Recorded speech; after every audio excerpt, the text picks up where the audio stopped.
Deep-rooted malicious ethnic profiling of civil servants is one of the strongest virus that is sinking William Ruto's boat, and sadly, he doesn't have powers to tame it because himself he's actually entertaining it. I don't think there is any exemption. I've just listened to a video today and it just jogged my mind about recent utterances by the deputy president that Kenya is a company. We took it lightly, and in the context of that statement, he was actually talking about the fact that those who voted for William Ruto, maybe William Ruto supporters, are the stakeholders, and those who are not, and so they need to be given preference.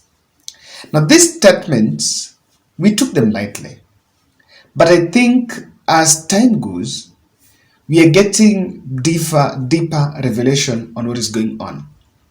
Macarena, a very renowned Meru leader, is distracting, is trying to deconstruct Rigathi Gachagwa's management of the region and how leaders have been suppressed. And according to him, he is opening a Pandora box on people that seems wamefinyiliwa, but they can't talk. Because maybe if you talk, they fear that he will sit at the decision-making table maybe in 2027, especially on who gets the UDA ticket, and you may find your way out of it. Because in 2027, he wants to use that election to form a dream team. I want you to just take 3 minutes and listen keenly to what Macarena is saying, because it's what is going to help us give this podcast a very critical perspective. Kitu nataka kuongea leo hii, ninaambia Wakenya ukweli, sisi ni watu wa Mount Kenya sawa, lakini ile Mount Kenya yenye tuko zizi ni ile imefinyiliwa, ni ile yenye hawawezi ongea. Viongozi wetu wote waliwekwa barindi. Ukiangalia kama Gachagua juzi, mambo ya pombe, mambo ya koblo, aliita watu wa Mount Kenya kwao. Aliita gavana watano, akaita Waiguru, akaita wale wengine, akawapea pesa ya kupigana na pombe. Lakini ukiangalia Embu, uangalie Tharaka Nithi, uangalie Meru, Gachagua hakuwaita. Kwa sababu Mount Kenya East, Gachagua anaona watu wote aliwaweka kwa mfuko. Na ile kitu nataka kumwambia rais, kama kweli Mount Kenya unafikiria umepea mtu mzuri, huyo umepea ni mnyama. Na nitamuita mnyama kutoka leo, kesho kuto mpaka siku ile nitaenda kaburi. Kwa sababu Gachagua wewe umetuzoea sana. Ile kuzoea umezoea wa Meru kwanza. Unatuona tukiwa wajinga sana. Umefuta watoto wetu. Unawaweka hata unataka wawekwe ndani. Saa hii umepea Mithika amepewa kiti na rais. Mimi naita Ruto rais hapo. Alipea Mithika kiti. Amekalia kama kiti ya Minister of Agriculture. Ruto amewaikalia hiyo Minister of Agriculture. Alikuwa na power. Kiunjure alikuwa na power. Munya alikuwa na power. Saa hii Mithika hata umuulize mambo ya mirau huwezi muuliza. Na nataka kuambia Wakenya na Wameru, haina haja tutete na mtoto wetu. Gachagua alipewa kiti ya Minister of Agriculture, Gachagua akatoa viti nafasi nyingine. Hii ya interior ya Kindiki alipewa, Gachagua anaingilia hata hiyo. Unapata parliament. Gachagua ndugu yake Ichungwa anasimama anatuzi Kindiki hadharani. Na sisi tunasema ati Wameru wako ndani na Watharaka na Waembu. Sasa ukiangalia Muturi hana sauti. Kwa hivyo sisi tunataka kuambia Gachagua hivi. Kwa sababu Mount Kenya East umeiondokea. Sasa hii MP umewagonganiza. Hakuna MP anaweza ongea na mwingine. Mutunga kuuliza swali. Watoto wetu hawapati nafasi. Wewe ukamtoa, ukaenda ukatafuta wengine, ukawagonganiza, ukawaambia watoe Mutunga. Wacha nikwambie Gachagua. Siku ile Mount Kenya East watajua sauti yangu ile naongea, watakuondokea. Na ujue wewe, wakati yoyote unaenda kwa media, unaharibu kura 10,000. Kwa sababu unaongea na kiburi, unaongea kama wewe ndio Mungu, kama mimi siwezi ogopa mtu kama huyu. Wameru umeharibu wote, umetumaliza.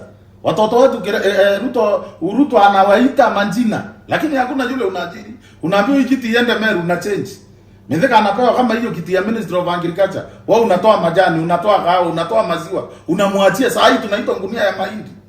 Tunaambiwa Meru waliachiwa gunia ya mahindi kwa sababu ya wewe. Unaona hakuna mtu anaweza kuuliza, mimi niko rende kukuangalia na macho mbili. Nataka kumwambia kama hapa vijana wetu wale walikuwa kwa serikali wote wamefutwa, na Gachagua anasema mimi nasimamia Mount Kenya. Mount Kenya hizi mpaka mtafute kingpin wenu yule mtakuwa mnambageni naye pawa kwa serikali. Labda si hivyo, wa Meru, wa Tharaka, wa Embu, mpaka mjue nyinyi hamko part and parts of this government. Na Gachagua alisema hii yao ni company.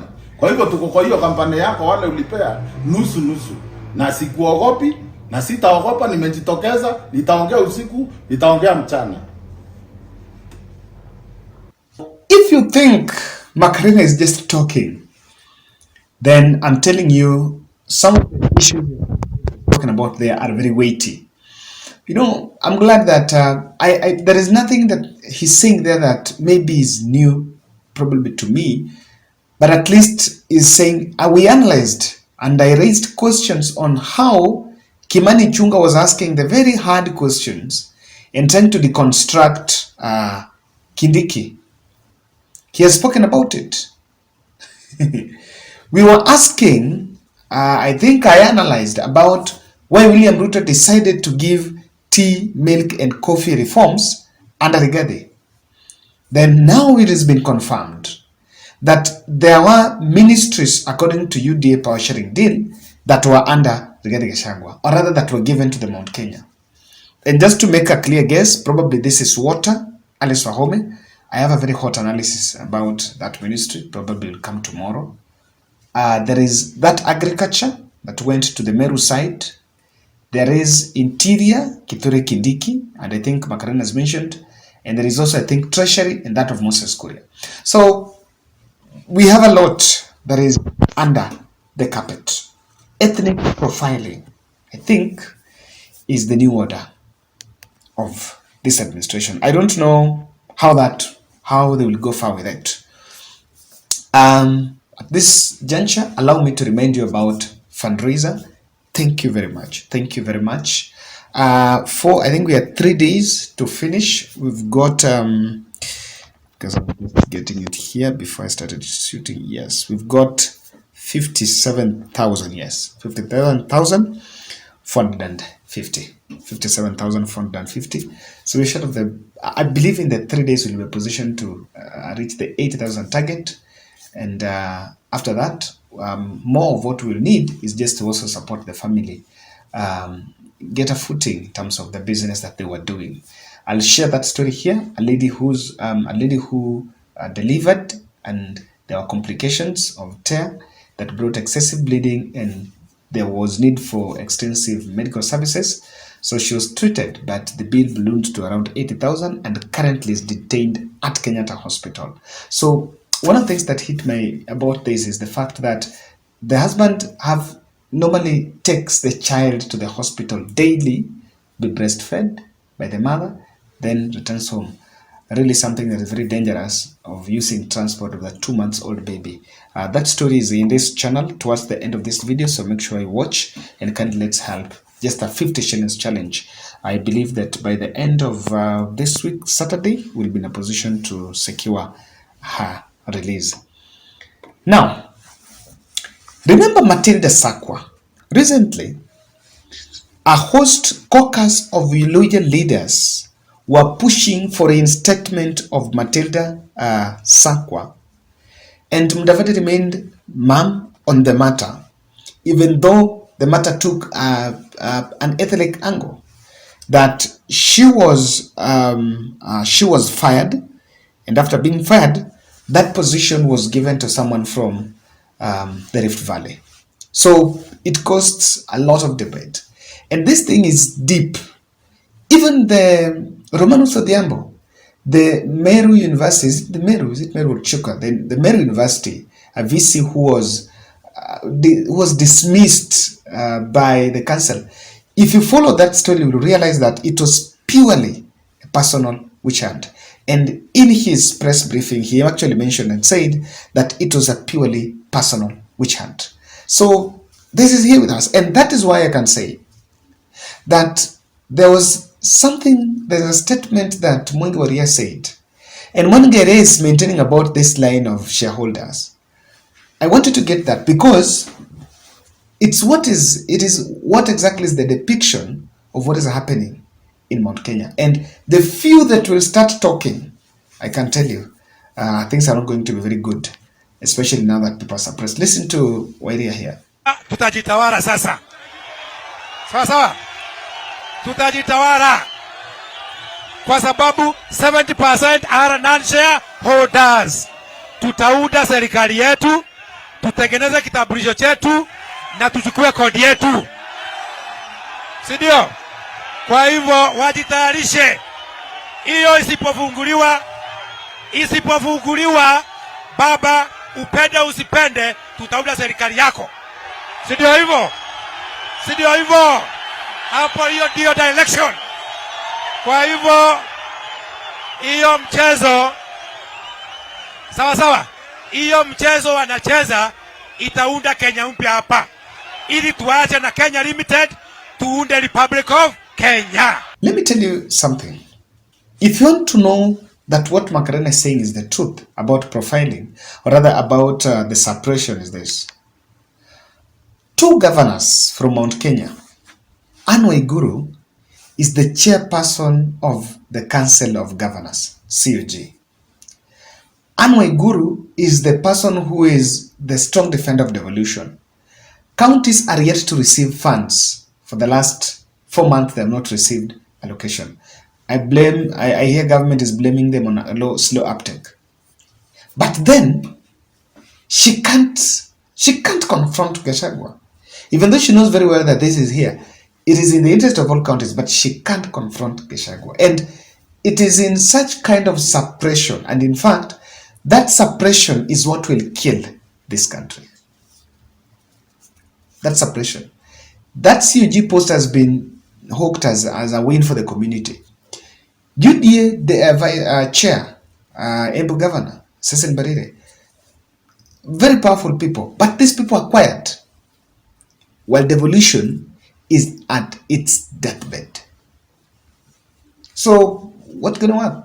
County government workers are yet to receive their pay because there is no money that is being sent there as per the constitution. So, and you know, the danger here is you can suppress people. And the suppression, according to what I see, is that because there was that power sharing, that those ministries that were given to Rigathi, and maybe he was controlling in terms of even who is getting employed there. That is why comfortably he will go in public and say on how there are still opportunities, there are people that are going to be given here and there. I want to say this, that even Musalia Mudavadi, as much as he doesn't have the 30%, but do you think he doesn't have a share of what he can give if someone wants an employment now? He also has some 2 or 1 minister maybe can call shots and someone get employed. But I think on what Rigathi said that Mount Kenya shareholders, or rather what he was saying about profiling those supporting William Ruto as those who are shareholders of the nation, to probably is something that is what is being confirmed by the fact that he's the one controlling the remote. And this is why Rigathi can comfortably or unknowingly tear UDA apart, and William Ruto will not even salvage an inch of that party. Or rather, it can tear the UDA base, not even the party, the UDA support base. He can tear that support base, and William Ruto will not even get an inch of it if you leave it for him. It's because of this. The DP is trying to create a center of power away from William Ruto. And that center of power is to be used for bargain. One, in 2027, it will be used for high-stake bargain for the position of the deputy president in supporting. That position can also be used for the stake of UDA party, that I must be the deputy party leader of UDA party by this support base. And of course, obviously, trying to strategies for 2027. But that bid to create the center of power is also bordering some very selfish decisions. Trying to control everything. And with that, William Ruto might find out that that center of power has been created, and maybe there is nothing for him. Entitlement.